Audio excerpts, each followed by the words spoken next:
कांग्रेस प्रत्याशी रिजवान कुरैशी का बड़ा आरोप। सपा प्रत्याशी से हुई डील के बाद विधायक बने भाजपा के रितेश गुप्ता। उत्तर प्रदेश में भले ही विधानसभा चुनाव समाप्त हो गया हो, 5 राज्यों में हुए विधानसभा चुनाव में 4 राज्यों में भारतीय जनता पार्टी ने जीत हासिल कर ली है, जिसको लेकर हर तरफ जश्न का माहौल बना हुआ है। वहीं दूसरी तरफ विपक्षी व हारे हुए प्रत्याशी भी एक दूसरे पर आरोप प्रत्यारोप लगाने से पीछे नहीं हट रहे। मुरादाबाद में भी एक ऐसा ही मामला सामने आया है, जहां कांग्रेस के नगर विधानसभा 28 से प्रत्याशी हाजी रिजवान कुरैशी ने समाजवादी पार्टी के प्रत्याशी यूसुफ अंसारी पर कई गंभीर आरोप लगाए हैं। उन्होंने कहा है कि यूसुफ अंसारी ने भारतीय जनता पार्टी के रितेश कुमार गुप्ता से मोटी डील करके रितेश कुमार गुप्ता के सामने खुद को सरेंडर किया है और भाजपा के रितेश कुमार गुप्ता को जीत हासिल कराई है। दरअसल पूरा मामला मुरादाबाद शहर के विधानसभा सीट से सामने आया है, जहां भारतीय जनता पार्टी ने रितेश कुमार गुप्ता को मैदान में उतारा था और समाजवादी पार्टी ने यूसुफ अंसारी को चुनाव मैदान में उतारा था। वहीं दूसरी तरफ कांग्रेस ने हाजी रिजवान कुरैशी को मैदान में उतारा था। सभी प्रत्याशियों ने अपनी अपनी जीत का दावा करते हुए जमकर चुनाव प्रचार किया और जनता ने 14 फरवरी को मतदान करके प्रत्याशियों की जीत ईवीएम में कैद कर दी। 10 मार्च को नतीजे आने लगे, जिसमें मुरादाबाद की 5 विधानसभा सीट पर सपा का कब्जा रहा और मुरादाबाद की नगर सीट पर भाजपा के कांटे की टक्कर के बीच मात्र 782 मतों से अपनी अपनी जीत पक्की कर ली।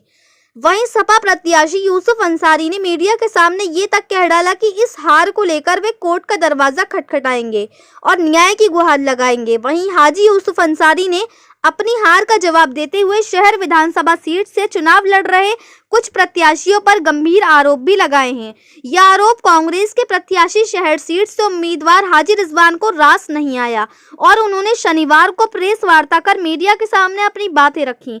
उन्होंने कहा कि 10 मार्च को सपा के हाजी यूसुफ अंसारी और भाजपा के रितेश गुप्ता के बीच मतगणना स्थल पर बंद कमरे में करीब 15 से 20 मिनट तक मीटिंग हुई थी। पर्दे के पीछे क्या बात हुई, ये सभी बात सपा के यूसुफ अंसारी उस जनता को बताएं जिन्होंने उनको लाखों में वोट दिया था, क्योंकि सपा के यूसुफ अंसारी जहां 30,000 से अधिक वोटों पर बढ़त बनाए हुए थे, अचानक वे मात्र 782 वोट से कैसे हार गए। कांग्रेस प्रत्याशी रिजवान ने कहा कि मुझे नहीं लगता कि शासन प्रशासन की तरफ से कोई बेईमानी हुई है।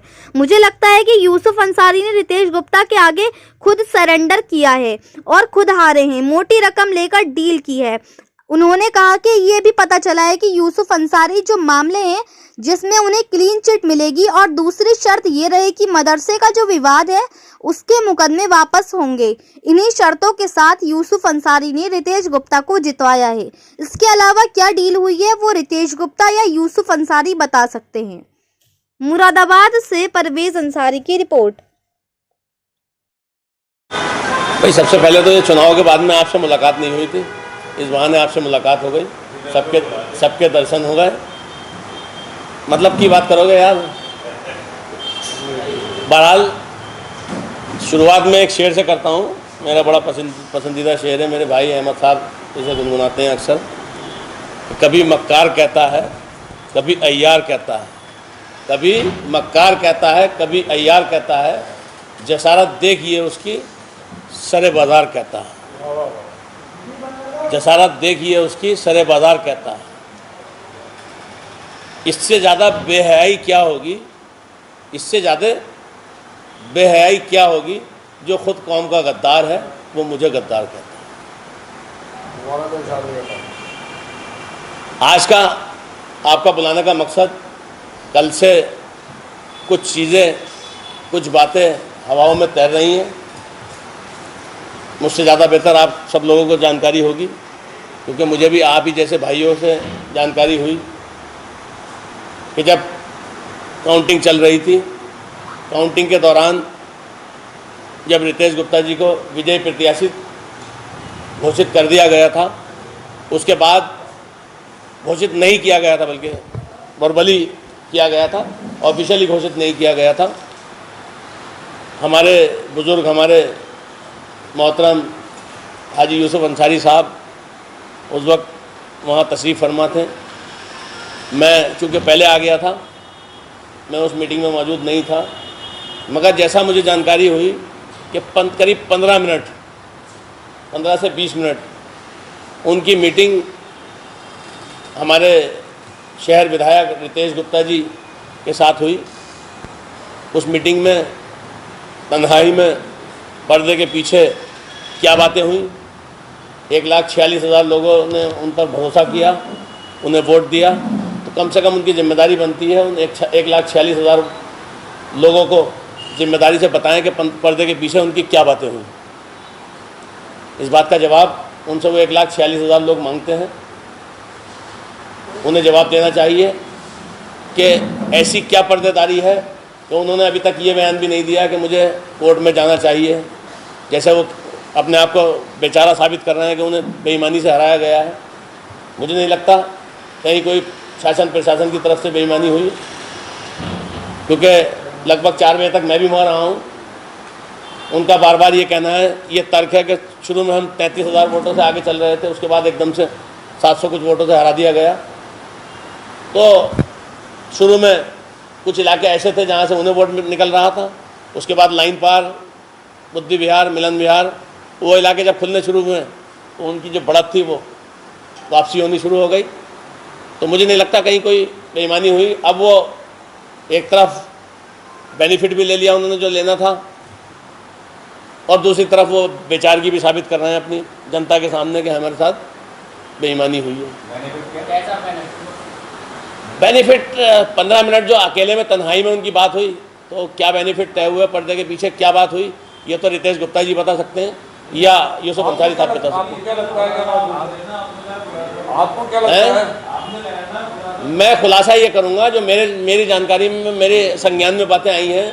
एक वाल्मीकियों का कब्रिस्तान शोएब हसन पाशा साहब और इन्होंने जॉइंटली एक कॉलोनी बनाई थी, जिगर कॉलोनी में, जो वाल्मीकियों का कब्रिस्तान बच्चों के दफन करने की जगह है। उस कॉलोनी में इन पर जाँच शुरू हो गई थी। वो जाँच में क्लीन चिट इन्हें मिलेगी। एक मदरसे की जो जगह जिस पे हमेशा से विवाद रहा है, हमेशा से इनका नाम आता रहा है, सत्ता में रहते हुए इनके घर पर इनकी बिरादरी के लोगों ने, अंसारी समाज ने बड़ी तादाद में पथराव किया था, जिसमें इन्होंने फर्जी तरीके से 307 और गंभीर धाराओं में उनके मुकदमे भी लिखवाए थे।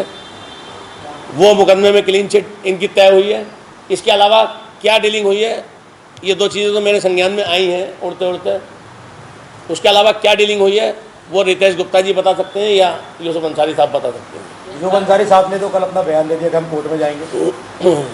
मेरे सामने जो बयान आए उसमें कहीं उनका ये जिक्र नहीं है। उन्होंने ये कहा कि मैं जब तक जीऊँगा जब तक चुनाव लड़ूंगा, और उन्होंने एक लफ्ज़ ये कहा कि साहब दलालों से सावधान रहें। तो फिर मैं ये कहूँगा कि वो किन दलालों की बात कर रहे हैं, वो प्रूफ करें कौन दलाल हैं।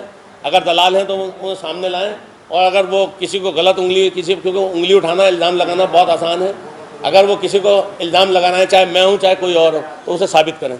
अगर साबित नहीं कर सकते तो उन्हें किसी पे इल्ज़ाम लगाने का, किसी पे उंगली उठाने का कोई हक नहीं है, क्योंकि वो खुद उन शक के घेरों में, उन ओरिजिनल बातों के घेरों में है जो पहले से आप सब लोग जानते हैं। चाहे मदरसे की, कब्रिस्तान की, प्लाटों की दलाली में शामिल रहे हों, चाहे तेल के टैंकरों के लिए उनके भाइयों ने